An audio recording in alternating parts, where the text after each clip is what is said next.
Eric Hobsbawm. 13. A Era dos Extremos. 12. O Terceiro Mundo. Eu sugeri que, sem livros para ler, a vida nas noites em suas propriedades rurais egípcias deveriam ser pesadas, e que uma poltrona e um bom livro numa varanda fresca tornam a vida muito mais agradável.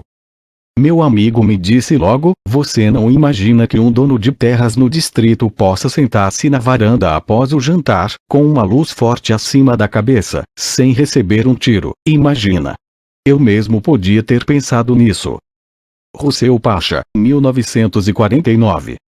Sempre que a conversa na aldeia se encaminhava para a questão da ajuda mútua e oferta de empréstimos como parte dessa ajuda a companheiros aldeões, raramente deixava de suscitar declarações lamentando a decrescente cooperação entre os aldeões. Essas declarações eram sempre acompanhadas de referências ao fato de que as pessoas na aldeia estão se tornando cada vez mais calculistas em sua visão das questões de dinheiro. Os aldeões então, infalivelmente, retomavam ao que se chamava de velhos tempos, quando as pessoas sempre estavam dispostas a oferecer ajuda.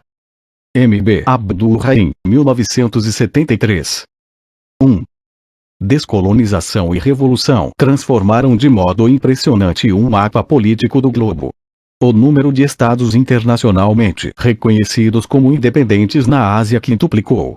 Na África, onde havia um em 1939, agora eram cerca de 50. Mesmo nas Américas, onde a descolonização no início do século XIX deixara atrás umas 20 repúblicas latinas, a de então acrescentou mais uma dúzia. Contudo, o importante nelas não era o seu número, mas seu enorme e increscente peso demográfico, e a pressão que representava coletivamente.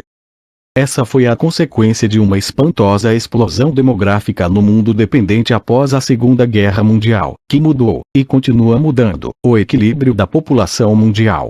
Desde a primeira Revolução Industrial, possivelmente desde o século XVI, isso viera mudando em favor do mundo desenvolvido, isto é, de populações da Europa ou lá originadas. De menos de 20% da população global em 1750, estas tinham aumentado até formar quase um terço da humanidade em 1900. A era da catástrofe congelou a situação, mas desde meados do século a população cresceu a uma taxa além de todo o precedente, e a maior parte desse crescimento ocorreu nas regiões outrora dominadas por um punhado de impérios, ou na iminência de ser por eles conquistadas. Se tomamos os membros dos países ricos da OCDE como representando o mundo desenvolvido, sua população coletiva no fim da década de 1980 representava uns meros 15% da humanidade. Uma fatia inevitavelmente decrescente, a não ser pela migração, pois vários dos países desenvolvidos não mais davam à luz filhos suficientes para reproduzir-se. Essa explosão demográfica nos países pobres do mundo, que causou séria preocupação internacional pela primeira vez no fim da Era de Ouro, é provavelmente a mudança mais fundamental no breve século XX, mesmo supondo-se que a população global acabará se estabilizando em 10 bilhões, ou qualquer que seja o atual palpite, em algum momento do século XXI. Uma população mundial que dobrou nos 40 anos desde 1950, ou uma população como a da África, que pode esperar dobrar em menos de 30 anos, é inteiramente sem precedente histórico, como são os problemas práticos que tem de suscitar. Basta pensar na situação social e econômica de um país do qual 60% da população tem menos de 15 anos. A explosão demográfica no mundo pobre foi tão sensacional porque as taxas de nascimento básicas nesses países foram em geral muito mais altas que as dos períodos históricos correspondentes nos países desenvolvidos, e porque a enorme taxa de mortalidade, que antes continha a população, caiu como uma pedra a partir da década de 1940, 4 ou 5 vezes mais rápido que a queda correspondente na Europa do século XIX, que Lei 1988, p. 168. Pois enquanto na Europa essa queda teve de esperar a melhoria gradual dos padrões de vida e ambientais, a tecnologia moderna varreu o mundo dos países pobres como um furacão na Era de Ouro, sob a forma de remédios modernos e da revolução dos transportes. A partir da década de 1940, a inovação médica e farmacêutica pela primeira vez estava em condições de salvar vidas em escala maciça, por exemplo, com DDT antibióticos, o que antes nunca pudera fazer a não ser talvez no caso da varíola. Assim, enquanto as taxas de natalidade permaneciam altas, ou mesmo cresciam em tempos de prosperidade, as taxas de mortalidade despencavam. No México, caíram em mais da metade nos 25 anos após 1944. A população disparava para cima, embora nem a economia, nem suas instituições houvessem necessariamente mudado muito. Uma consequência incidental foi o alargamento do fosso entre ricos e pobres, países avançados e atrasados, mesmo quando as economias das duas regiões cresciam à mesma taxa. Distribuir um PIB 2 vezes maior que o de 30 anos antes no país cuja população era estável é uma coisa. Distribuí-lo entre uma população que, como a do México, dobrara em 30 anos é completamente diferente. É importante iniciar qualquer história do terceiro mundo com alguma consideração acerca de sua demografia, uma vez que a explosão demográfica é o fato central de sua existência. A história passada nos países desenvolvidos sugere que, mais ou cedo ou mais tarde, também eles vão passar pelo que os especialistas chamam de transição demográfica, estabilizando uma baixa taxa de natalidade e de mortalidade, isto é, desistindo de ter mais de um ou dois filhos. Contudo, embora houvesse indícios de que a transição demográfica estava ocorrendo em vários países, notadamente no leste asiático, no fim do breve século XX o grosso dos países pobres não fora muito longe nessa estrada, a não ser no ex-bloco soviético. Esse era um dos motivos para continuarem pobres.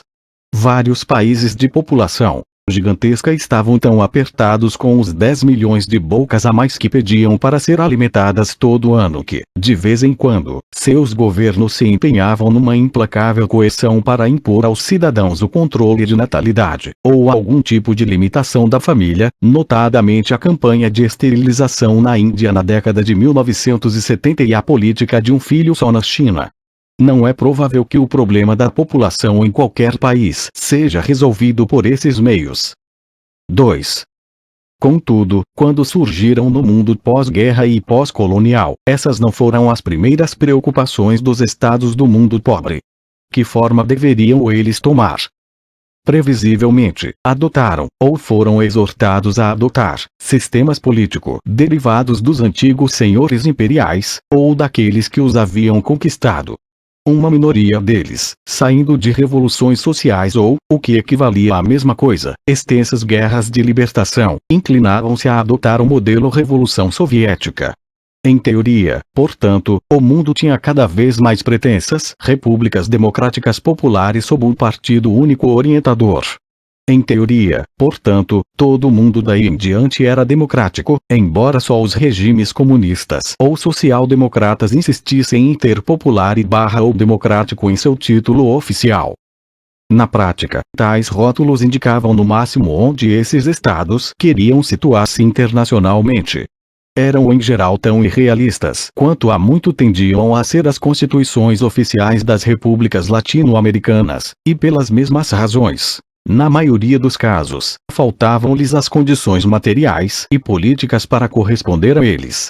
Isso se dava mesmo nos novos estados do tipo comunista, embora sua estrutura basicamente autoritária e o artifício do partido condutor único os tornassem um pouco menos inadequados a estados de origem não ocidental do que as repúblicas liberais.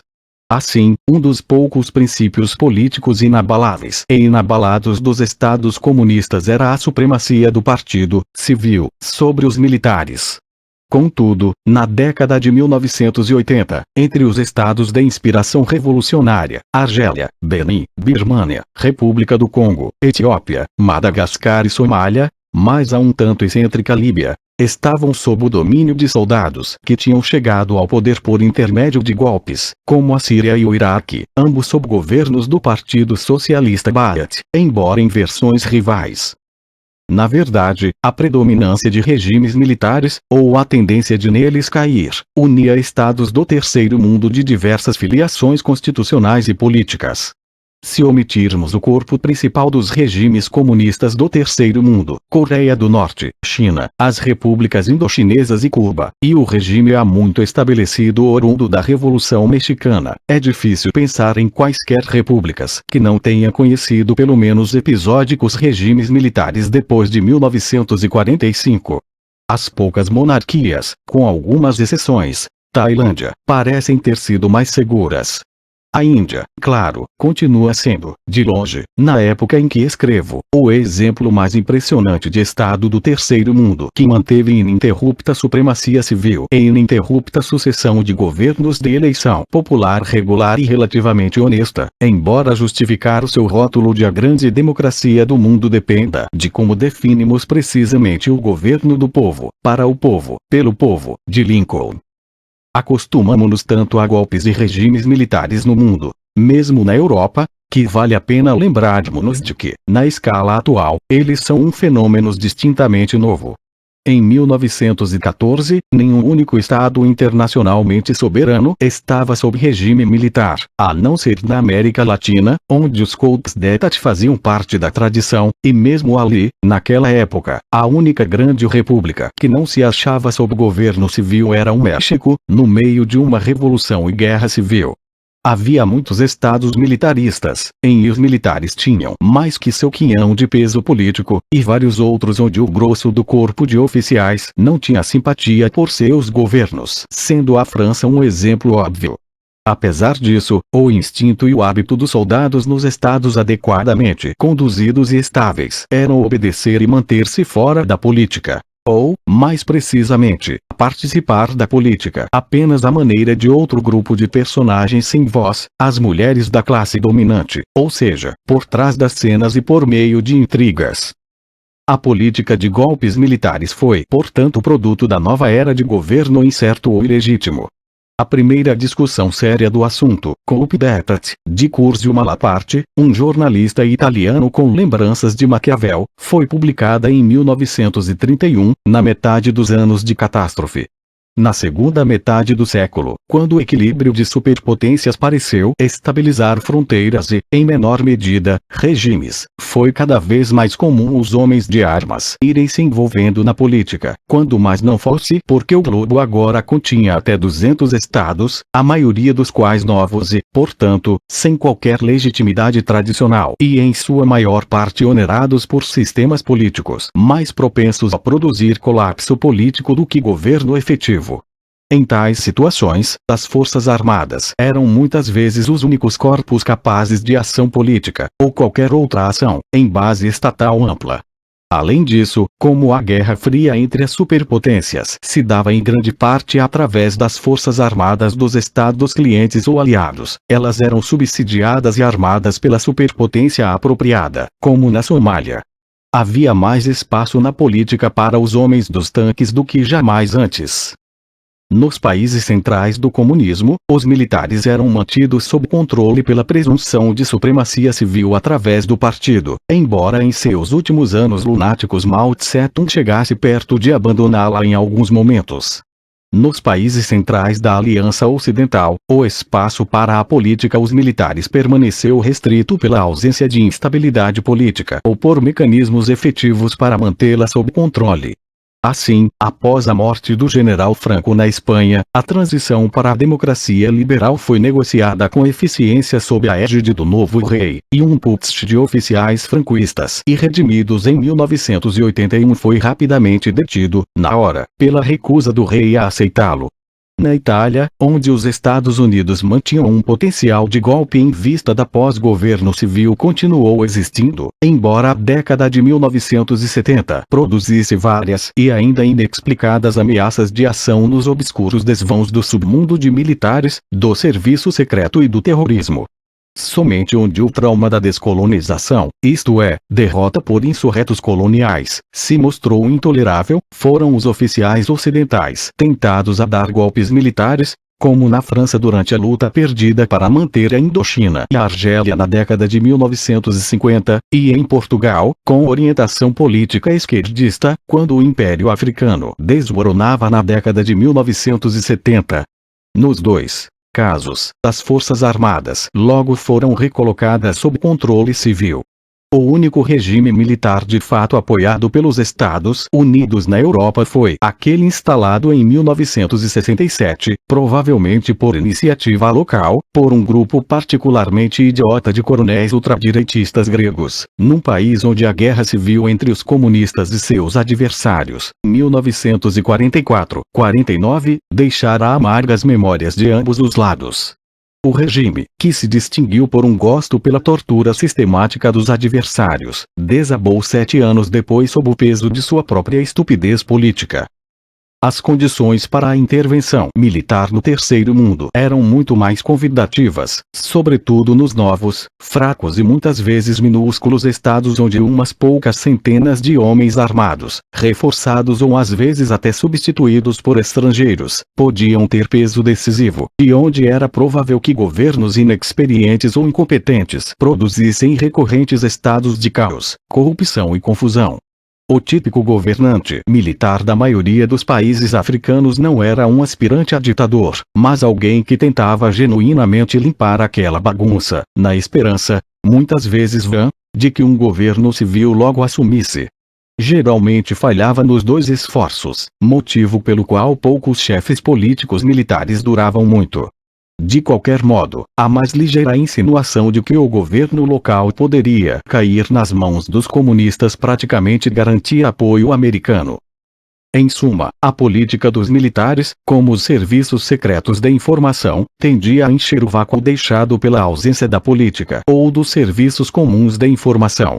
Não era nenhum tipo particular de política, mas uma função da instabilidade e insegurança em volta.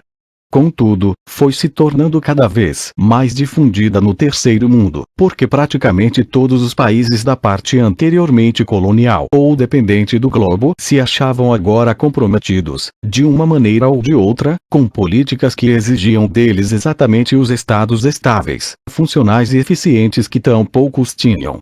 Estavam comprometidos com a independência econômica e o desenvolvimento. Após o segundo round de guerra mundial, a Revolução Mundial e sua consequência, a descolonização global, aparentemente não havia mais futuro no velho programa de alcançar prosperidade enquanto produtores primários para o mercado mundial dos países imperialistas. O programa dos estancieiros argentinos e uruguaios, com tanta esperança imitado por Porfírio Dias no México e Leguía no Peru. De qualquer forma, isso deixara de parecer plausível desde a Grande Depressão. Além disso, tanto o nacionalismo quanto o anti-imperialismo pediam políticas menos dependentes dos velhos impérios, e o exemplo da União Soviética oferecia um modelo alternativo de desenvolvimento. Jamais esse exemplo pareceu mais impressionante que nos anos após 1945. Os estados mais ambiciosos, assim, exigiam o fim do atraso agrário através da industrialização sistemática, fosse com base no modelo soviético de planejamento centralizado, fosse pela substituição da importação. Ambos, de modos diferentes, dependiam de ação e controle do Estado. Mesmo os menos ambiciosos, que não sonhavam com um futuro de grandes siderúrgicas tropicais movidas por imensas instalações hidrelétricas à sombra de represas titânicas, queriam eles próprios controlar e desenvolver seus recursos nacionais. O petróleo era tradicionalmente produzido por empresas privadas ocidentais em geral, tendo as mais estreitas relações com as potências imperiais. Os governos, seguindo o exemplo do México em 1938, passavam agora a nacionalizá-las e operá-las como empresas estatais. Os que se abstinham de nacionalizações descobriam, sobretudo após 1950, quando Aramco ofereceu à Arábia Saudita o até então inimaginável acordo de divisão meio a meio da renda, que a posse física de petróleo e gás lhes dava o domínio das negociações com as empresas estrangeiras. Na prática, a Organização dos Países Exportadores de Petróleo, OPEP, que acabou fazendo o mundo refém na década de 1970, tornou-se possível porque a posse do petróleo do mundo passara das empresas para relativamente poucos governos produtores. Em Suma, mesmo os governos de estados descolonizados ou dependentes que se sentiam muito satisfeitos em depender de capitalistas estrangeiros antigos ou novos, neocolonialismo, na terminologia esquerdista contemporânea, o faziam dentro de uma economia controlada pelo Estado. Provavelmente o mais bem-sucedido desses estados até a década de 1980 foi a ex-francesa Costa do Marfim. Provavelmente, os menos bem-sucedidos foram os novos países que subestimaram as limitações do atraso, falta de especialistas qualificados e experientes, administradores e quadros econômicos, analfabetismo, desconhecimento ou falta de simpatia por programas de modernização econômica, sobretudo quando seus governos se propunham metas que mesmo países desenvolvidos achavam difíceis, como a industrialização centralmente planejada. Gana, que junto com Sudão foi o primeiro estado africano subsaariano a conquistar a independência, jogou fora assim reservas monetárias de 200 milhões, acumuladas graças aos altos preços do cacau e aos ganhos do tempo da guerra, maiores que os balanços em libras da Índia independente, numa tentativa de construir uma economia industrializada controlada pelo Estado, para não falar nos planos de União Pan-Africana de Kwame Nkrumah. Os resultados foram desastrosos, e se tornaram ainda piores devido ao colapso dos preços do cacau na década de 1960. Em 1972 os grandes projetos haviam fracassado, as indústrias internas no pequeno país só podiam sobreviver graças a altas barreiras tarifárias, de controle de preços e de licenças de importação, que levaram a um florescente mercado negro e a corrupção generalizada, até hoje ineradicável. 3/4 de todos os assalariados se achavam empregados no setor público, enquanto a agricultura de subsistência, como em muitos outros estados africanos, era negligenciada. Após a derrubada de Nkrumah pelo costumeiro golpe militar, 1966, o país continuou seu desiludido caminho em meio a uma sucessão de militares em geral decepcionados, e um ou outro governo civil. A triste folha de serviços dos novos estados da África subsaariana não deve levar-nos a subestimar as substanciais realizações de países anteriormente coloniais ou dependentes mais bem colocados, que escolheram o caminho do desenvolvimento econômico planejado ou patrocinado pelo Estado. Os países que vieram a ser conhecidos a partir da década de 1970, no jargão dos funcionários internacionais, como NICS, Neville Industrializing Countries, países da industrialização recente, baseavam-se todos, com exceção da cidade-estado de Hong Kong, nessas políticas. Como atestará qualquer um com o mínimo conhecimento de Brasil ou México, elas produziram burocracia, espetacular corrupção e muito desperdício, mas também uma taxa de crescimento anual de 7% nos dois países durante décadas. Em suma, os dois conseguiram a desejada transição para economias industriais modernas. Na verdade, o Brasil se tornou por algum tempo o 8º maior país industrial do mundo não comunista.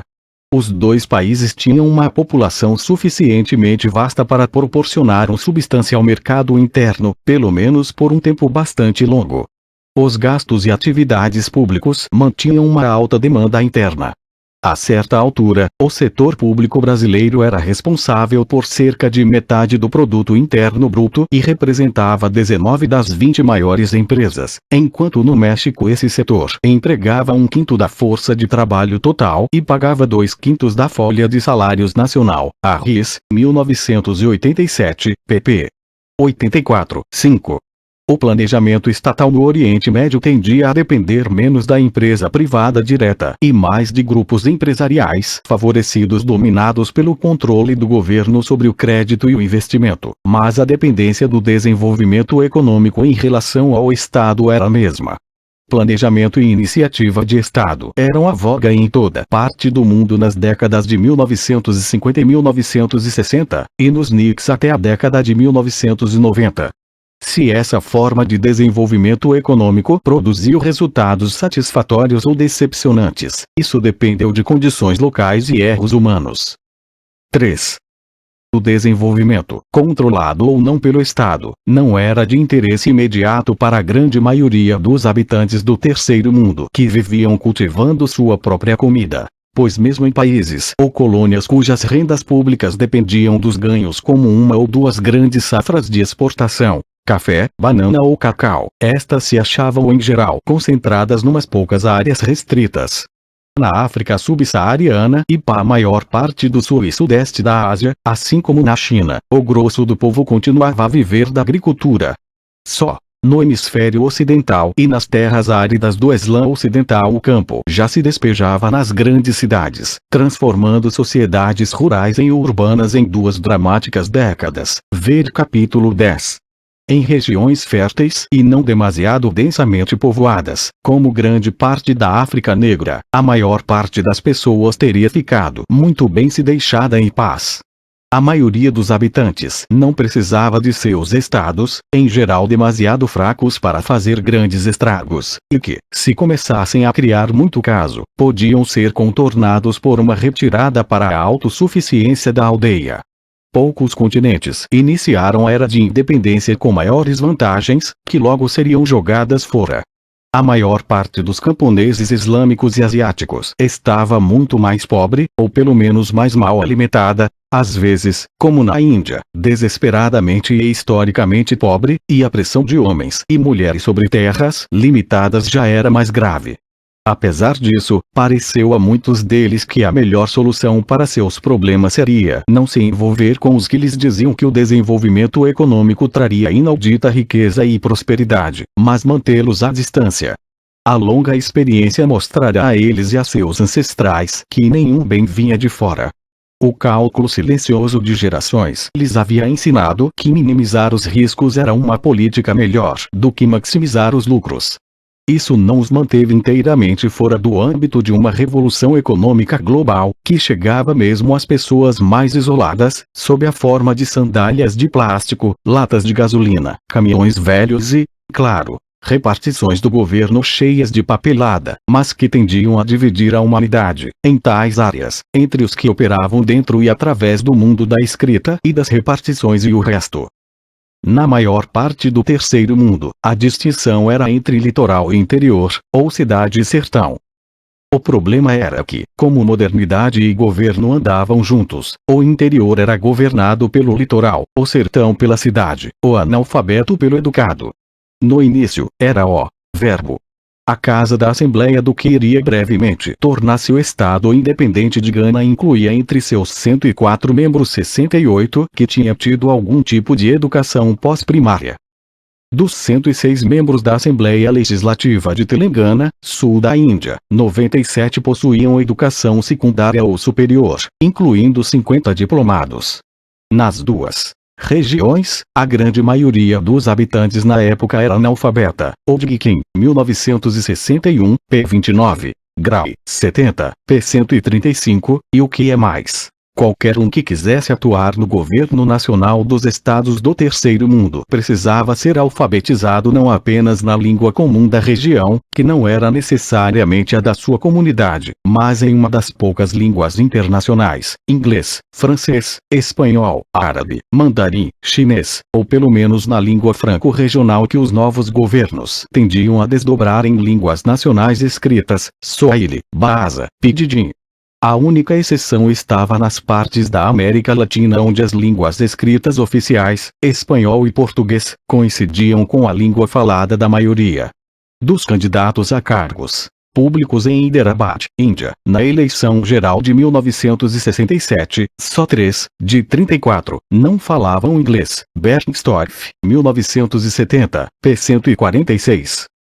Até as pessoas mais distantes e atrasadas, portanto, reconheciam cada vez mais as vantagens da educação superior, mesmo quando não podiam elas próprias dela partilhar. Talvez sobretudo quando não podiam. Num sentido literal, conhecimento significava poder, mas obviamente em países onde o Estado parecia a seus súditos uma máquina que lhes extraía os recursos e depois os distribuía aos funcionários públicos. Educação significava um posto, muitas vezes um posto garantido, no funcionalismo público, com sorte uma carreira, que possibilitava aos homens extorquir subornos e comissões e arranjar empregos para a família e amigos. uma aldeia, digamos, na África Central, que investia na educação de um de seus jovens, esperava um retorno, em forma de renda e proteção para toda a comunidade, do posto no governo que a educação asseguraria. De qualquer modo, o funcionário público bem-sucedido era o homem mais bem pago da população. Num país como Uganda, na década de 1960, ele podia esperar um salário legal 112 vezes maior que a renda per capita de seus compatriotas, contra uma taxa comparável de 10 para 1 na Grã-Bretanha. Um World de Social Situation, 1970, p. 66.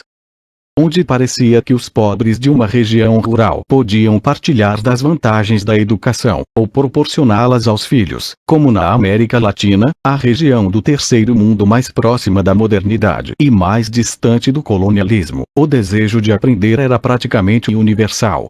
Todos eles querem aprender alguma coisa, disse ao autor em 1962 um organizador comunista chileno atuando entre os índios Mapuche. Eu não sou intelectual, e não posso ensinar a eles conhecimento escolar, por isso ensino a jogar futebol. A sede de conhecimento explica muito da espantosa migração em massa da aldeia para a cidade, que esvaziou o campo do continente sul-americano, a partir da década de 1950. Pois, todas as pesquisas concordam em que a atração da cidade estava não menos nas melhores oportunidades de educação e formação para as crianças. Lá, elas podiam se tornar outra coisa. A escola naturalmente abria as melhores perspectivas, mas, em regiões agrárias atrasadas, mesmo uma qualificação tão simples como dirigir um veículo motorizado podia ser a chave para uma vida melhor.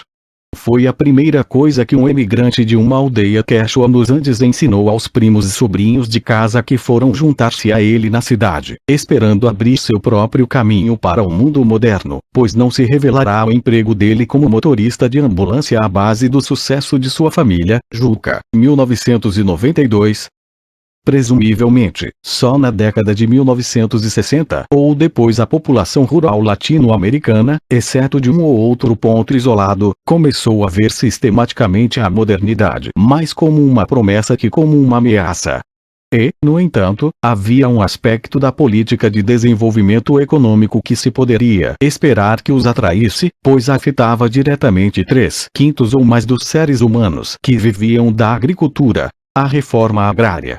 Esse slogan geral da política nos países agrários podia cobrir qualquer coisa, desde o desmonte de grandes latifúndios e sua redistribuição a camponeses e trabalhadores sem terra até a abolição de detenções ou servidões feudais. Desde a redução de aluguéis e reformas de arrendamento de vários tipos até a revolucionária nacionalização e coletivização da terra.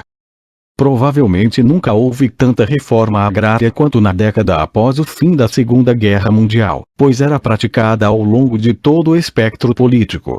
Entre 1945 e 1950, quase metade da raça humana se viu vivendo em países que passavam por algum tipo de reforma agrária comunista na Europa Oriental e, após 1949, na China, como consequência da descolonização no ex-Império Britânico na Índia, e como consequência da derrota do Japão, ou melhor, da política de ocupação americana, no Japão, Taiwan e Coreia.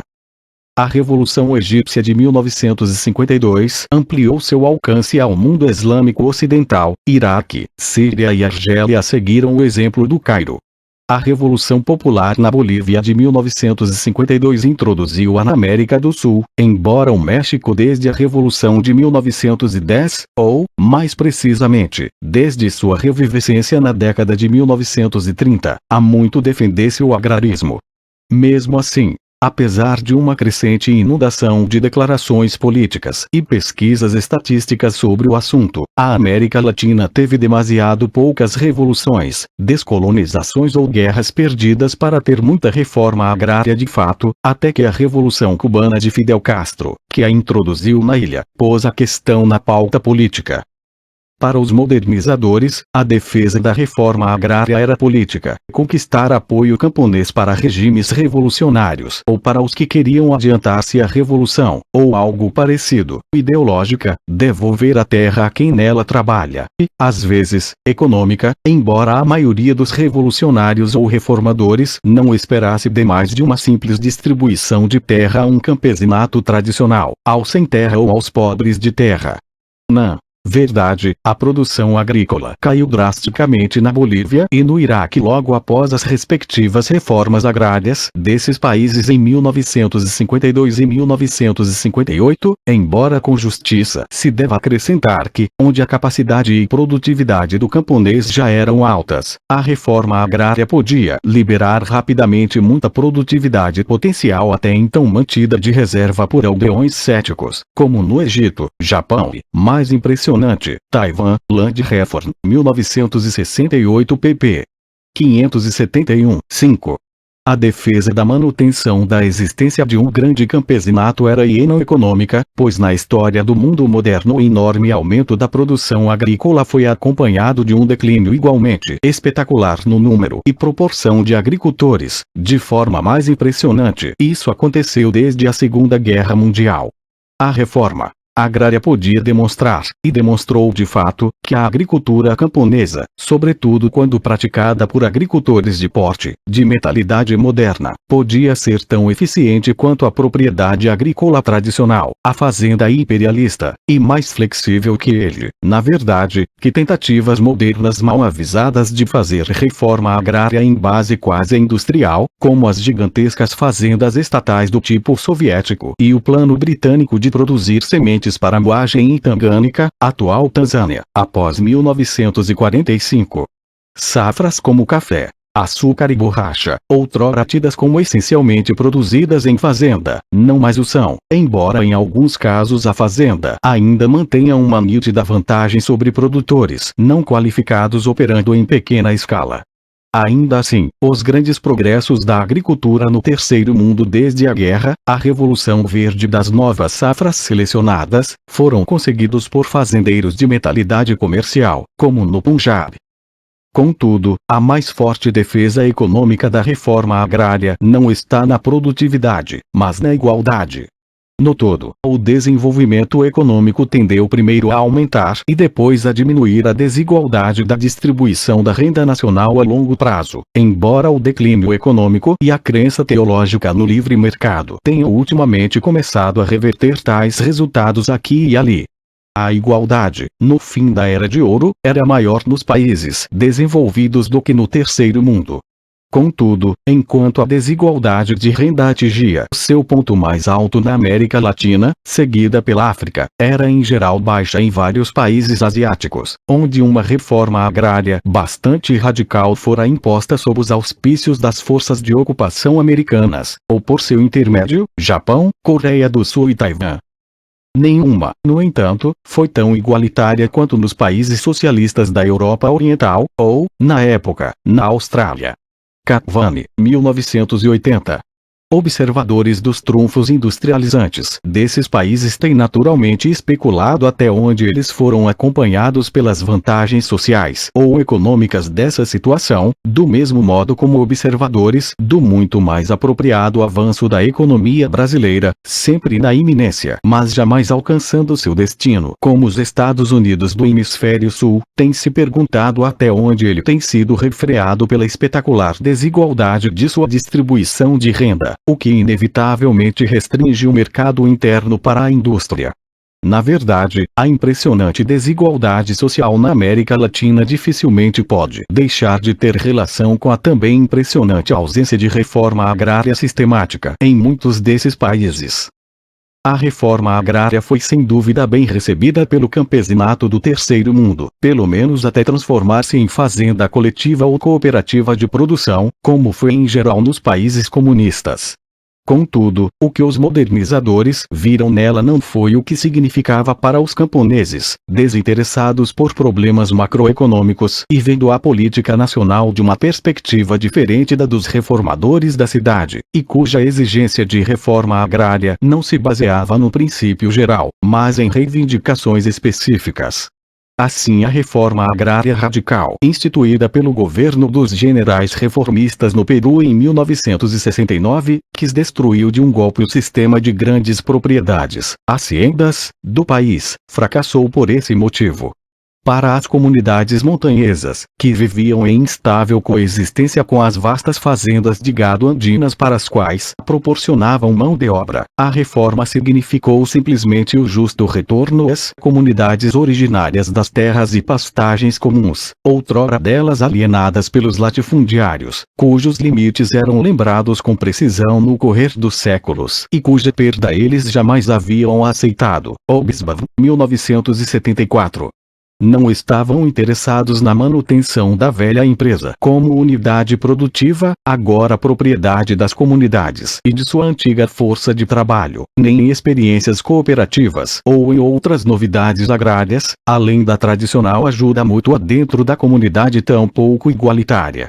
Após a reforma, as comunidades voltaram a invadir as terras das propriedades cooperativizadas, das quais eram agora coproprietárias, como se nada houvesse mudado no conflito entre Estado e comunidade, e entre comunidades em disputa por suas terras. Gomes Rodrigues, 1977, pp.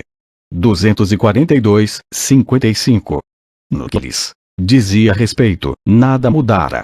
A reforma agrária mais próxima do ideal camponês foi provavelmente a mexicana da década de 1930, que deu inalienavelmente a terra comum a comunidades aldeãs para que as organizassem como quisessem. Foi um enorme sucesso político, mas economicamente irrelevante para o posterior desenvolvimento agrário mexicano. 4. Não surpreende, assim, que as dezenas de estados pós-coloniais que surgiram após a Segunda Guerra Mundial, junto com a maior parte da América Latina que também pertencia visivelmente às regiões dependentes no velho mundo imperial e industrial, logo se vissem agrupadas como o Terceiro Mundo. Disse que o termo foi cunhado em 1952, Harris, 1987, p. 18, em contraste com o Primeiro Mundo dos países capitalistas desenvolvidos e o Segundo Mundo dos países desenvolvidos comunistas.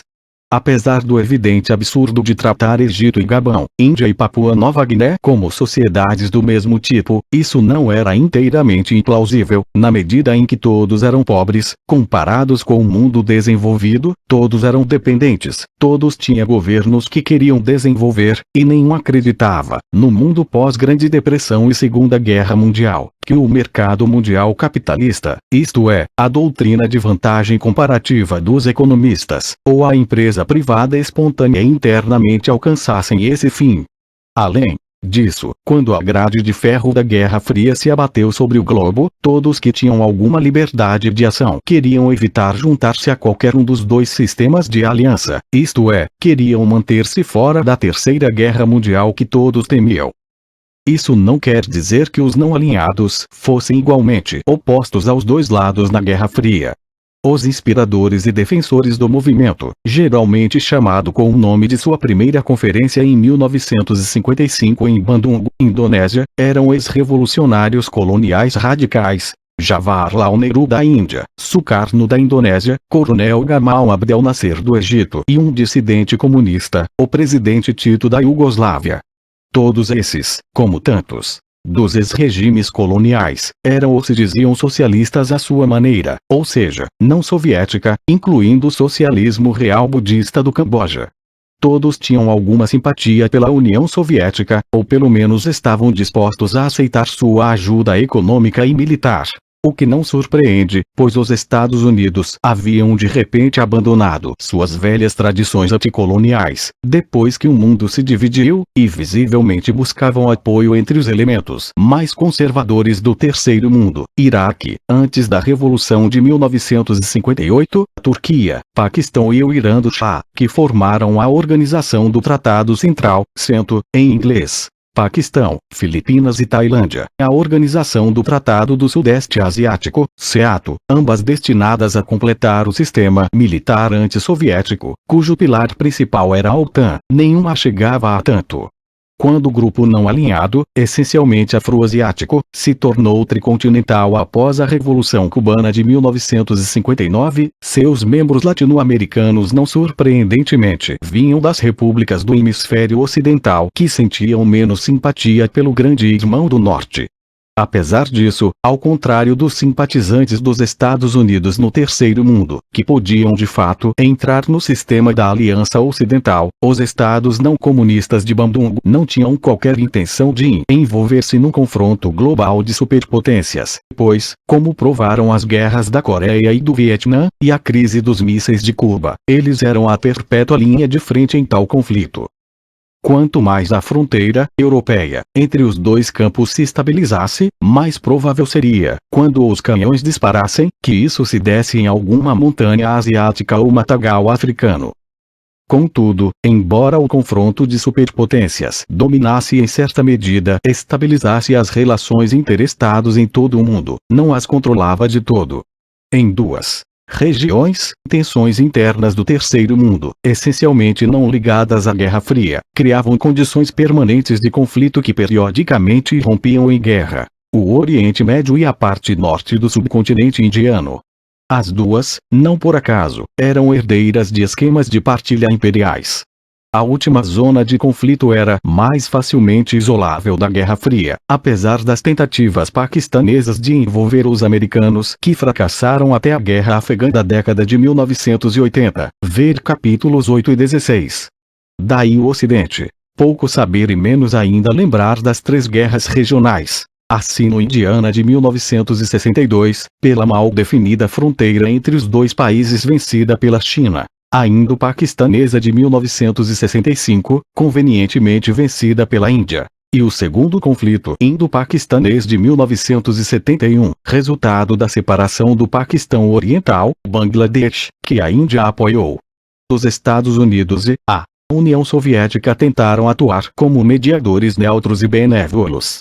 A situação no Oriente Médio não podia ser isolada, porque vários dos aliados americanos se achavam diretamente envolvidos: Israel, Turquia e o Irã do Shah. Além disso, como provou a sucessão de revoluções locais, militares e civis, do Egito em 1952, passando por Iraque e Síria nas décadas de 1950 e 1960, Arábia Saudita nas décadas de 1960 e 1970 e até o próprio Irã em 1979, a região era e continua sendo socialmente instável. Esses conflitos regionais não tinham ligação essencial com a Guerra Fria. A União Soviética foi uma das primeiras a reconhecer o novo Estado de Israel, que mais tarde se estabeleceu como principal aliado dos Estados Unidos, e os Estados Árabes e outros islâmicos, de direita ou esquerda, uniam-se na repressão ao comunismo dentro de suas fronteiras.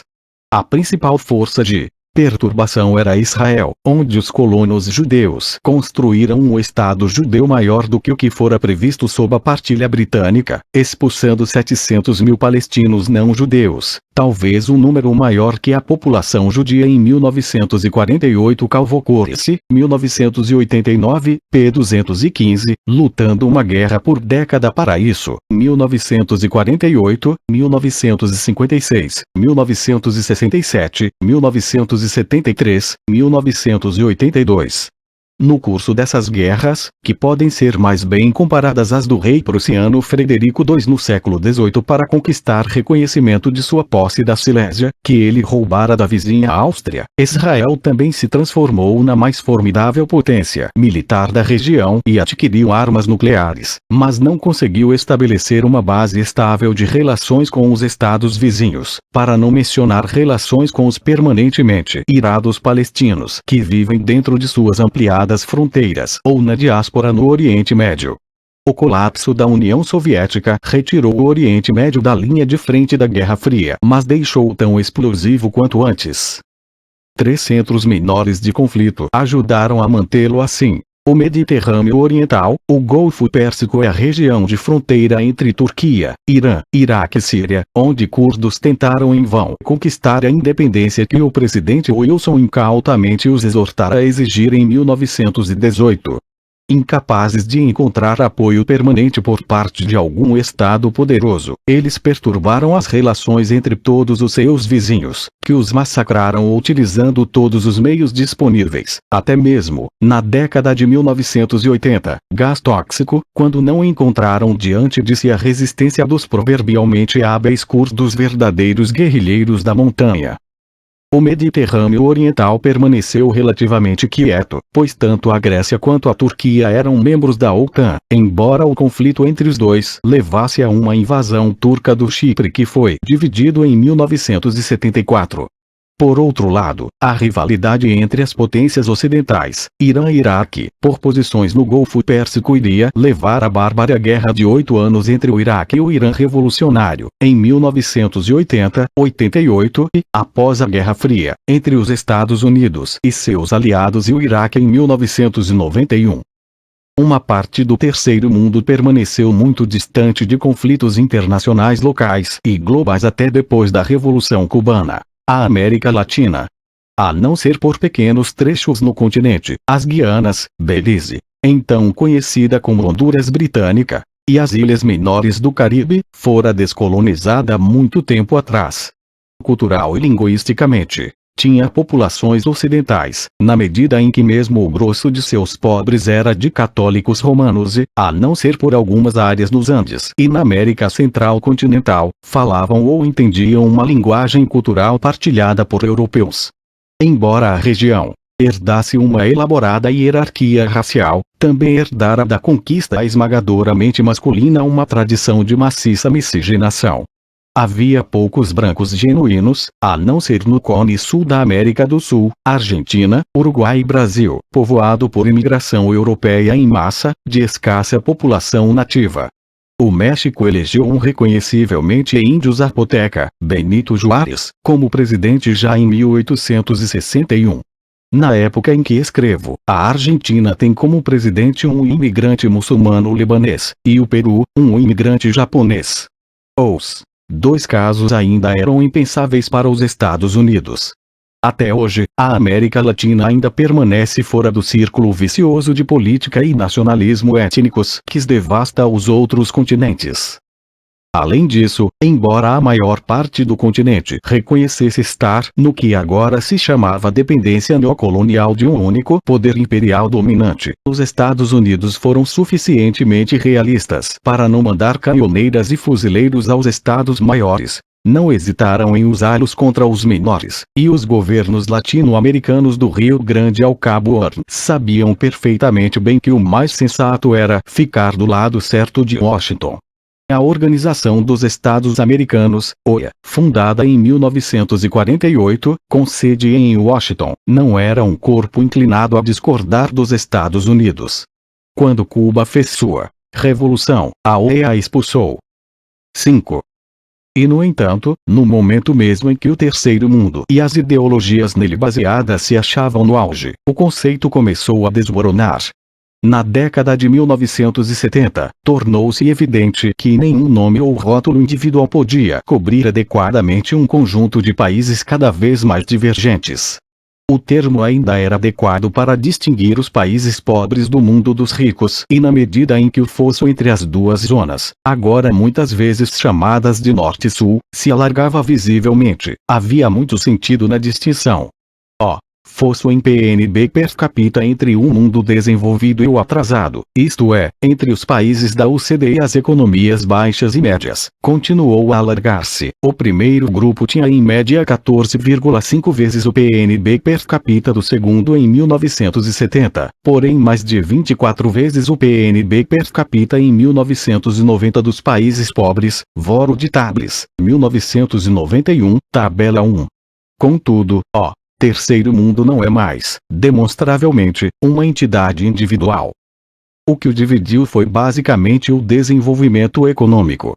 O trunfo da OPEP em 1973 produziu, pela primeira vez, um corpo de estados do terceiro mundo, a maioria atrasada por quaisquer critérios e até então pobre, que agora surgiam como estados supermilionários em escala mundial, sobretudo quando consistiam em pequenos trechos de areia ou floresta esparsamente habitados, governados, em geral, por cheques ou sultões. Era visivelmente impossível classificar, digamos, os Emirados Árabes Unidos, onde cada um dos 500.000 de habitantes, 1975, tinha, em teoria, uma fatia do PNB de mais de 13 mil dólares. Quase o dobro do PNB per capita dos Estados Unidos na época. Fórum de Dublin 1991, pp. 596 e 604, no mesmo escaninho que, digamos, o Paquistão, então tinha um PNB per capita de 130 dólares.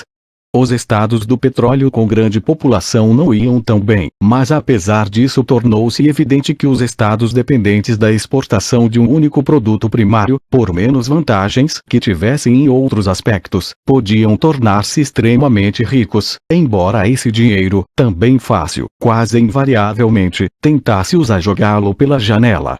No início da década de 1990, mesmo a Arábia Saudita já conseguira entrar em dívidas. Em segundo lugar, parte do terceiro mundo industrializava-se e entrava visível e rapidamente no primeiro mundo, embora continuasse muito pobre. A Coreia do Sul, uma espetacular história de sucesso industrial, tinha um PNB per capita, 1989, de pouco mais que o de Portugal, de longe o mais pobre dos membros da Comunidade Europeia. World Bank Atlas, 1990, p7. Também aqui, tirando as diferenças qualitativas, a Coreia do Sul não é mais comparável com, digamos, Papua Nova Guiné, embora o PNB per capita dos dois países fosse exatamente o mesmo em 1969, e continua-se da mesma ordem de grandeza até meados da década de 1970, e agora cerca de 5 vezes maior. Fórum de Dublin, 1991, pp. 352 e 456. Como vimos, uma nova categoria, os NICs, entrou no jargão internacional. Não havia definição precisa, mas praticamente todas as listas incluíam os 4 tigres do Pacífico, Hong Kong, Singapura, Taiwan e Coreia do Sul, Índia, Brasil e México, mas o processo de industrialização do terceiro mundo é tal que Malásia e Filipinas, Colômbia, Paquistão e Tailândia, além de outros, também foram incluídos. Na verdade, uma categoria de novos e rápidos industrializadores atravessa as fronteiras dos 3 mundos, pois estritamente também deve incluir economias de mercado industrializadas, isto é, países capitalistas, como Espanha e Finlândia, e a maioria dos ex-estados socialistas da Europa Oriental. Para não falar, desde finais da década de 1970, da China comunista. De fato, na década de 1970 observadores começaram a chamar a atenção para uma nova divisão internacional de trabalho, ou seja, uma maciça transferência de indústrias que produziam para o mercado mundial, da primeira geração de economias industriais, que antes as monopolizavam, para outras partes do mundo. Isso se deveu em parte à deliberada mudança, por empresas do velho mundo industrial, de parte ou de toda a sua produção ou estoques para o segundo e terceiro mundos, seguida eventualmente por algumas transferências até mesmo de processos bastante sofisticados em indústrias de alta tecnologia, como pesquisa e desenvolvimento. A revolução dos transportes e comunicações modernos tornou possível e econômica uma produção verdadeiramente mundial. Também se deveu aos esforços deliberados de governos do terceiro mundo para industrializarem-se, conquistando mercados de exportação, se necessário, mas preferentemente não, à custa da velha proteção de mercados internos. Essa globalização econômica, que pode ser constatada por qualquer um que verifique as origens nacionais de produtos vendidos num centro comercial norte-americano, desenvolveu-se lentamente na década de 1960 e se acelerou de modo impressionante durante as décadas de perturbações econômicas mundiais após 1973. A rapidez com que avançou pode ser ilustrada mais uma vez pela Coreia do Sul, que no fim da década de 1950 ainda tinha quase 80% de sua população trabalhadora na agricultura, da qual extraía quase 3/4 da renda nacional. Rado, 1962, pp. 740 e 742, 3. Inaugurou o primeiro de seus planos quinquenais de desenvolvimento em 1962. Em fins da década de 1980, extraía apenas 10% de seu PIB da agricultura e tornara-se a 8ª economia industrial do mundo não comunista. Em terceiro lugar, surgiram, ou melhor, foram submersos, no pé das estatísticas internacionais vários países que mesmo o eufemismo internacional achava difícil descrever simplesmente como em desenvolvimento, pois eram visivelmente pobres e cada vez mais atrasados. Contato, estabeleceu-se um subgrupo de países em desenvolvimento de baixa renda para distinguir os 3 bilhões de seres humanos cujo PNB per capita, se o recebessem, teria dado uma média de $330 em 1989 dos 500 milhões mais afortunados em países menos destituídos, como a República Dominicana, o Equador e a Guatemala, cujo PNB era cerca de 3 vezes maior, e mesmo dos luxuosos membros do grupo seguinte, Brasil, Malásia, México e outros assim, que tinham em média 8 vezes mais. Os 800 milhões, mais ou menos, do grupo mais próspero gozavam de uma distribuição de PNB teórica per capita de $18.280, ou 55 vezes mais que os 3/5 da base da humanidade. World Bank Atlas, 1990, p. 10. Na verdade, à medida que a economia mundial se tornava global e, sobretudo após a queda da região soviética, mais puramente capitalista e dominada por empresas, investidores e empresários descobriam que grandes partes dela não tinham interesse lucrativo para eles, a não ser, talvez, que pudessem subornar seus políticos e funcionários públicos para gastar dinheiro extraído de seus infelizes cidadãos com armamentos ou projetos de prestígio. Um número desproporcionalmente grande desses países se encontrava no infeliz continente africano. O fim da Guerra Fria privou tais estados de ajuda econômica, isto é, em grande parte militar, que havia transformado alguns deles, como a Somália, em campos armados e eventuais campos de batalha. Além disso, à medida que cresciam as divisões entre os pobres, também a globalização provocava movimentos mais evidentes de seres humanos que cruzavam as linhas divisórias entre regiões e classificações. Dos países ricos, fluíam turistas para o terceiro mundo como jamais antes. Em meados da década de 1980, 1985, para tomar alguns países muçulmanos, os 16 milhões de habitantes da Malásia recebiam 3 milhões de turistas por ano. Os 7 milhões de tunisianos, 2 milhões. Os 3 milhões de jordanianos, 2 milhões, em 1989, p. 545. Dos países pobres, os fluxos de migração de mão de obra para os ricos incharam em enormes torrentes, na medida em que não eram represadas por barragens políticas. Em 1968, migrantes do Maghreb, Tunísia, Marrocos e, acima de todos, Argélia, já formavam 1/4 de todos os estrangeiros na França. Em 1975, migrou 5,5% da população argelina, e 1/3 de todos os imigrantes nos Estados Unidos vinha da América Latina, na época ainda esmagadoramente da América Central. Potts, 1990, pp. 145, 6 e 150. Tampouco essa migração se dava apenas para velhos países industriais. O número de estrangeiros em estados produtores de petróleo do Oriente Médio e Líbia disparou de 1,8 milhão para 2,8 milhões nos meros 5 anos, 1975-80. Population, 1984, p. 109. A maioria deles vinha da região, mas um grande volume veio do sul da Ásia e até de mais longe. Infelizmente, nas sombrias décadas de 1970 e 1980, tornou-se cada vez mais difícil separar a migração por trabalho das torrentes de homens, mulheres e crianças que fugiam ou eram desenraizados por fome, perseguição política ou étnica, guerra e guerra civil, assim pondo os países do primeiro mundo, igualmente empenhados, em teoria, em ajudar aos refugiados e, na prática, impedir a imigração dos países pobres, em sérios problemas de casuísmo político e legal. Com exceção dos Estados Unidos, e em menor escala Canadá e Austrália, que encorajavam ou permitiam a imigração em massa do terceiro mundo, os países do primeiro mundo optaram por mantê-los fora sob a pressão de uma crescente xenofobia entre suas populações locais. 6.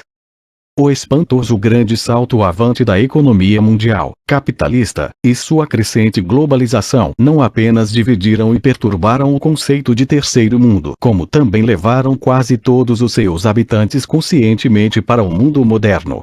Eles não gostaram necessariamente disso.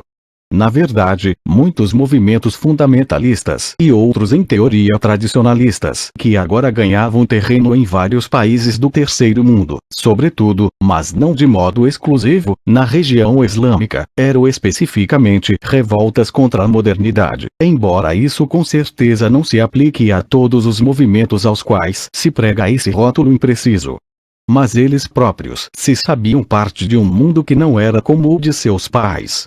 Esse mundo lhe chegava em forma de ônibus ou caminhões em poeirentas estradas marginais. A bomba de gasolina, o radinho de pilha transistorizado, que trazia um mundo até eles, talvez até aos analfabetos, em seu próprio dialeto ou língua não escritos, embora isso provavelmente fosse privilégio do imigrante urbano.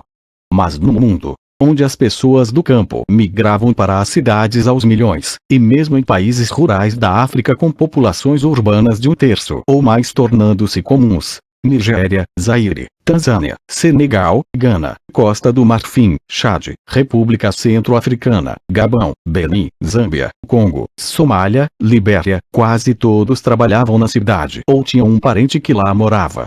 Aldeia e cidade estavam daí em diante interligadas. Mesmo as mais remotas viviam agora no mundo de embalagem plástica, garrafas de Coca-Cola, relógios digitais baratos e fibras artificiais. Por uma estranha inversão da história, o país atrasado do terceiro mundo começou até a comercializar suas habilidades no primeiro mundo. Nas esquinas da Europa, pequenos grupos de peripatéticos índios dos Andes sul-americanos tocavam suas melancólicas flautas, e nas calçadas de Nova York, Paris e Roma camelôs negros da África Ocidental vendiam balangandas aos nativos exatamente como os ancestrais dos nativos haviam feito em suas viagens de negócios ao continente negro. Quase certamente a cidade grande era o cadinho da mudança, ainda mais que ela era moderna por definição. Em Lima, como contava aos filhos o migrante dos Andes em ascensão, há mais progresso, muito mais estímulo, mas roça e Juca, 1992. Por mais que grande parte dos migrantes usasse a caixa de ferramentas da sociedade tradicional para construir sua existência urbana, erguendo e estruturando as novas favelas como as velhas comunidades rurais, na cidade coisas demais eram novas e sem precedentes, e demasiados dos seus costumes conflitavam com os dos velhos tempos. Em parte alguma isso se mostrava mais dramático que no inesperado comportamento das moças, cujo rompimento com a tradição era deplorado da África ao Peru. No tradicional Aíno de Lima, La Gringa, o rapaz imigrante se lamenta. Quando você veio de sua terra, veio como uma moça da roça, agora que está em Lima penteia os cabelos como as da cidade, diz até espere por favor. Vou dançar o twist. Não seja pretensiosa, seja menos orgulhosa. Entre seu cabelo e o meu, não há diferença. Manjin, 1970, pp. 31-32. Contudo, a consciência da modernidade espalhou-se da cidade para o campo, até mesmo onde a própria vida rural não foi transformada por novas colheitas, nova tecnologia e novas formas de organização e marketing, através da impressionante revolução verde da agricultura de colheita de grãos por variedades cientificamente projetadas em partes da Ásia, que se disseminaram a partir da década de 1960, ou, um pouco depois, pelo desenvolvimento de novas colheitas de exportação para o mercado mundial, tornada possível pelo frete aéreo em massa de perecíveis, frutas tropicais, flores, e novos gostos de consumo no mundo desenvolvido. Cocaína. Não se deve subestimar o efeito de tais mudanças rurais. Em parte, nenhuma os velhos costumes e os novos entraram em mais frontal colisão do que na fronteira amazônica da Colômbia, que na década de 1970 se tornou uma etapa do transporte de coca boliviana e peruana e local dos laboratórios que a transformavam em cocaína. Isso se deu Poucos anos depois de a área ter sido assentada por colonos camponeses da fronteira que fugiam de grandes propriedades e latifundiários, e que eram defendidos pelos protetores reconhecidos do estilo de vida camponês, os guerrilheiros comunistas das Farc. Ali o mercado, em sua forma mais implacável, se chocava com os que viviam da agricultura de subsistência e do que o homem podia arranjar como uma arma, um cachorro e uma rede de pesca. Como um roçado de uca e banana podia competir com a tentação de cultivar uma lavoura que alcançava preços altíssimos, embora instáveis, e o velho estilo de vida, com os campos de aterrissagem e os prósperos assentamentos dos fabricantes e traficantes de drogas com seus desenfreados pistoleiros, bares e bordéis. Molano, 1988. O campo estava de fato sendo transformado, mas mesmo essa transformação dependia da civilização das cidades e suas indústrias, pois com bastante frequência sua própria economia dependia dos ganhos dos imigrantes, como nos chamados aldeamentos negros da África do Sul do Apartheid, que geravam apenas 10% a 15% da renda de seus habitantes, o resto vindo dos ganhos de trabalhadores migrantes nos territórios brancos. Ripken e Velmer, 1978, p. 196. Paradoxalmente, no terceiro mundo, como em partes do primeiro, a cidade podia tornar-se a salvadora de uma economia rural que, não fosse pelo seu impacto, poderia ter sido abandonada por pessoas que haviam aprendido com a experiência dos migrantes, seus próprios vizinhos, que homens e mulheres tinham alternativas. Elas descobriram que não era inevitável que se escravizassem uma vida inteira arrancando um miserável ganha-pão de uma terra marginal, exausta e pedregosa, como tinham feito seus ancestrais. Muitos assentamentos rurais de um lado a outro do globo, em paisagens românticas, e por conseguinte agricolamente marginais, se esvaziaram de todos, com exceção dos velhos, a partir da década de 1960. Contudo, uma comunidade montanhesa cujos imigrantes descobriram um lugarzinho para ocupar na economia na grande cidade, no caso vendendo frutas, ou mais precisamente morangos, em Lima, conseguiu manter ou revitalizar seu caráter pastoral por uma passagem da renda agrícola para não agrícola, operando através de uma complicada simbiose de famílias migrantes e residentes. Smith, 1989, capítulo 4. Talvez seja significativo o fato de que, neste caso particular, que tem sido incomumente bem estudado, os migrantes raramente tenham se tornado operários. Preferiram encaixar-se na grande rede da economia informal do terceiro mundo como pequenos comerciantes. Pois a grande mudança no terceiro mundo foi provavelmente feita pelas novas e crescentes classes média e média-baixa de imigrantes empenhados no mesmo método, e a grande forma de sua vida econômica era, sobretudo nos países mais pobres, a economia informal, que escapava das estatísticas oficiais. Assim, em algum momento no último terço do século XX, a larga vala que separava as pequenas minorias dominantes modernizantes ou ocidentalizantes dos países do terceiro mundo do grosso de seus povos começou a ser tapada nela transformação geral de suas sociedades. Ainda não sabemos como ou quando isso aconteceu, ou que formas tomou a nova consciência dessa transformação, pois a maioria desses países ainda não tinha nem serviços estatísticos oficiais adequados, nem a maquinaria de pesquisa de mercado e opinião pública, nem os departamentos de ciências sociais acadêmicos com estudantes pesquisadores para mantê-los ativos.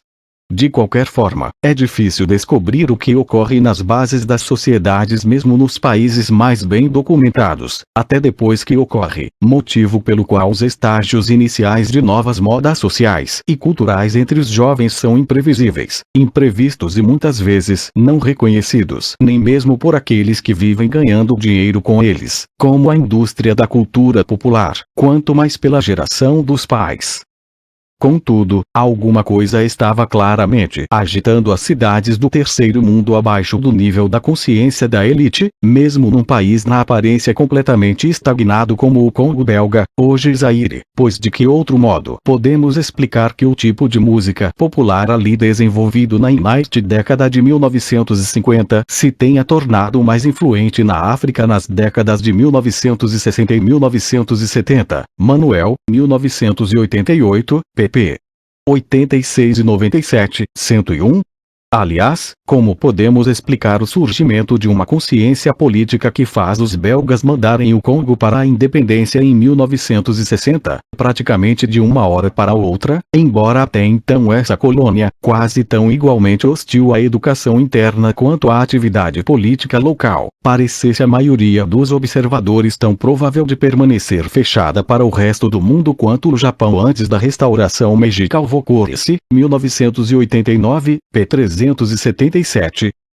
Quaisquer que tenham sido as agitações da década de 1950, nas de 1960 e 1970 os sinais de grande transformação social eram bastante evidentes no hemisfério norte, e inegáveis no mundo islâmico e nos grandes países do sul e sudeste da Ásia.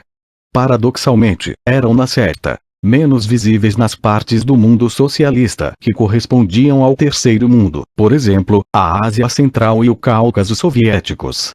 Pois muitas vezes não se reconhece que a Revolução Comunista foi uma máquina de conservadorismo. Embora estivesse decidida a transformar um número específico de aspectos da vida, poder do Estado, relações de propriedade, estrutura econômica e coisas assim, congelou outros em suas formas pré-revolucionárias, ou pelo menos os protegeu contra a contínua subversão universal da mudança nas sociedades capitalistas. De qualquer modo, sua arma mais forte, o puro e simples poder do Estado, foi menos efetiva para transformar o comportamento humano do que gostavam de pensar a retórica positiva sobre o novo socialismo ou a negativa sobre totalitarismo. Os uzbeques e tadjiques que viviam ao norte da fronteira afegã soviética eram sem dúvida mais alfabetizados, mais secularizados e mais ricos que os que viviam ao sul, mas talvez não diferissem tanto em seus costumes quanto 70 anos de socialismo nos teriam levado a pensar.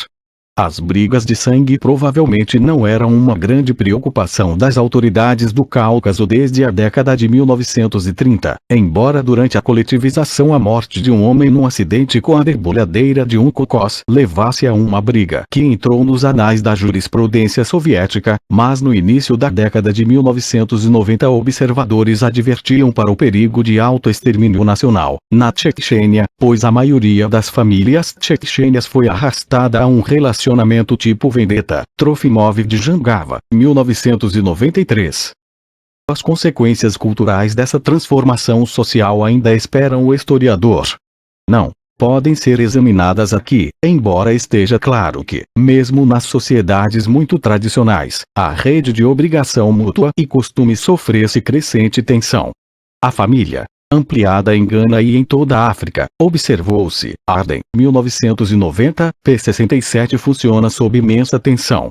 Como uma ponte que suportou o tráfego de altíssima velocidade por demasiados anos, suas fundações estão rachando, os velhos rurais e os jovens urbanos estão separados por centenas de milhas de más estradas e séculos de desenvolvimento politicamente, é mais fácil avaliar as consequências paradoxais. Pois, com a entrada de massas de população, ou pelo menos de pessoas jovens e citadinas, no mundo moderno, o monopólio das pequenas e ocidentalizadas elites que formaram a primeira geração de história pós-colonial estava sendo contestado. E com elas os programas, as ideologias, os próprios vocabulário e sintaxe do discurso político, sobre os quais se apoiavam os novos estados. Pois, as novas massas urbanas e urbanizadas, mesmo as novas classes médias maciças, por mais educadas que fossem, não eram, e pelos seus simples números não podiam ser, as velhas elites, cujos membros podiam defender seus pontos de vista com os colonialistas ou com seus colegas diplomados em escolas europeias ou americanas. Muitas vezes, isso era bastante óbvio na África do Sul, se ressentiam delas. De qualquer modo, as massas dos pobres não partilhavam da crença na aspiração ocidental de progresso secular do século XIX. Nos países islâmicos ocidentais, tornou-se patente e explosivo o conflito entre os velhos líderes seculares e a nova democracia de massa islâmica. Da Argélia à Turquia, os valores que, nos países de liberalismo ocidental, estão associados a governo constitucional e império da lei, como por exemplo os direitos das mulheres, eram protegidos, até onde existiam, contra a democracia pela força militar dos libertadores da nação, ou seus herdeiros. O conflito não se restringia aos países islâmicos, nem à reação contra os velhos valores do progresso às massas dos pobres. O exclusivismo hindu do partido BJP na Índia tinha apoio substancial entre o novo capital e as classes médias. O nacionalismo etno-religioso, apaixonado e selvagem que na década de 1980 transformou o pacífico Sri Lanka num campo de massacre, comparável apenas a El Salvador, ocorreu, inesperadamente, no próspero país budista. Tinha raízes em duas transformações sociais. A profunda crise de identidade das aldeias cuja ordem social se despedaçara, e o aumento da camada de massa de jovens mais bem educados. Spencer, 1990. Aldeias transmudadas por migração para fora e para dentro, divididas pelas crescentes diferenças entre ricos e pobres provocadas pela economia da moeda sonante, devastadas pela instabilidade trazida pela desigualdade de uma mobilidade social com base na educação, pelo desaparecimento dos sinais físicos e linguísticos de casta, status que separavam as pessoas, mas também não deixavam dúvida quanto às suas posições. Essas aldeias inevitavelmente viviam ansiosas com sua comunidade. Isso foi usado para explicar, entre outras coisas, o aparecimento de novos símbolos e rituais de uma unidade que era em si nova, como o súbito desenvolvimento de formas congregacionais de culto budista na década de 1970, substituindo formas de devoção privadas e familiares. Ou a instituição das escolas de dias esportivos abertos com o hino nacional tocado em toca-fitas emprestados. Essas eram as políticas de um mundo mutante e inflamável. O que as tornava menos previsíveis era que, em muitos países do terceiro mundo, jamais haviam existido, ou não tinha podido funcionar, políticas nacionais no sentido inventado e reconhecido no Ocidente desde a Revolução Francesa. Onde havia uma longa tradição de política com algum tipo de base de massa, ou mesmo uma substancial aceitação, entre os passivos cidadãos, da legitimidade das classes políticas que conduziam seus assuntos, podia-se manter um certo grau de continuidade. Os colombianos, como sabem os leitores de Garcia Marques, continuavam nascendo liberaizinhos ou conservadorzinhos, como acontecia há mais de um século, embora pudessem mudar o conteúdo das garrafas que traziam esses rótulos. O partido do Congresso indiano mudou, cindiu-se e reformou-se no meio século desde a independência, mas até a década de 1990 as eleições gerais indianas, com apenas exceções passageiras, continuaram a ser ganhas pelos que apelavam para suas metas e tradições históricas. Embora o comunismo se desintegrasse em outras partes, a tradição esquerdista profundamente enraizada da Bengala Hindu-Ocidental, assim como uma competente administração, mantiveram o Partido Comunista, marxista, em um quase permanente governo no estado onde a luta nacional contra os britânicos significava não Gandhi, nem mesmo Nehru, mas os terroristas de Subhas Bose. Além disso, a própria mudança estrutural podia levar a política em direções conhecidas na história do primeiro mundo.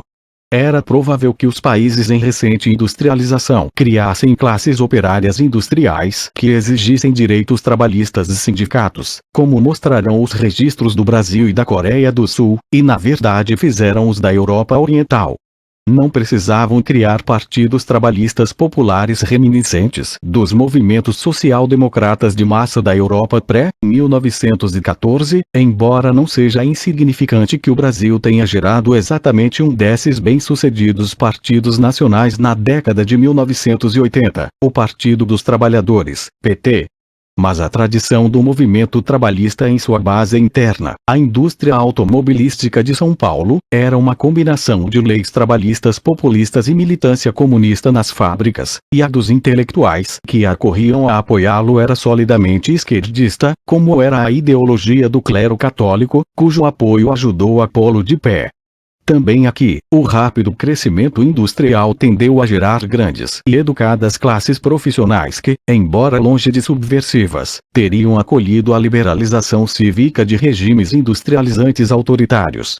Tais anseios por liberalização se encontravam, na década de 80, em diferentes contextos e com resultados variados, na América Latina e nos NICs do Extremo Oriente, Coreia do Sul e Taiwan, assim como dentro do bloco soviético. Apesar disso, em vastas áreas do terceiro mundo as consequências políticas da transformação social eram de fato impossíveis de prever. A única coisa certa era a instabilidade e inflamabilidade desse mundo, do qual tinha dado testemunho o meio século desde a Segunda Guerra Mundial. Devemos abordar agora aquela parte do mundo que, para a maioria do terceiro mundo após a descolonização, pareceu oferecer um modelo mais adequado e estimulante de progresso que o Ocidente. O segundo mundo dos sistemas socialistas modelados na União Soviética.